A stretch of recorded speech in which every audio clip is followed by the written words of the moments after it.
So I hatched an evil plot while I was sitting around doing her stuff.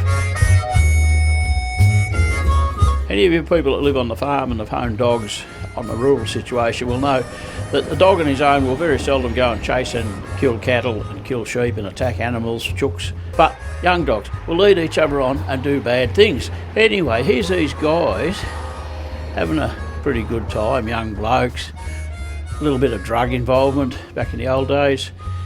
Anyway, they come up with a scheme. So I hatched an evil plot while I was sitting around doing her stuff. I said, we'll go and, I don't know where it comes from, some people, just one of those brainwaves, I suppose. You've got, 5 million people all thinking stuff, you get somebody comes up with things. Let's go and kidnap a whole school full of children and their teachers, and we'll hold them for ransom from the government. And we'll ask for $1 million. Well, sitting around talking, I've got better and better. I said, well, we can't do a big school, we've got to do a little school. So I picked out some little school up in the bush in Australia. And they went and kidnapped the students, I think it was 9 students, and the teacher, one teacher, a lady, a girl, and kidnapped them and sent a message to the authorities, we've got the children, if you want them back, send us some money. But it didn't quite work that way. They had a lot of problems. Anyway, this is a story about how they did it, what happened. This is true. What happened, what the result was, and all the things that went wrong. To add a little bit more interest to the story, they caught those 2 dudes. They put them in jail. One of them got out of jail. I put him in the Geelong jail in Victoria. One of them escaped. Guess what he did? He went out and kidnapped another school full of students and the teacher, and did it all again. And guess what happened to him? He got caught again. A big long story in between. I'm going to tell you that tomorrow. A big long story in between.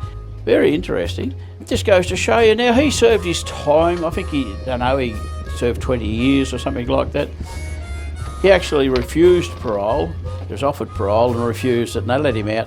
And he hasn't come to the police attention for anything he's doing wrong since, and that was a long time ago. So sometimes people do reform.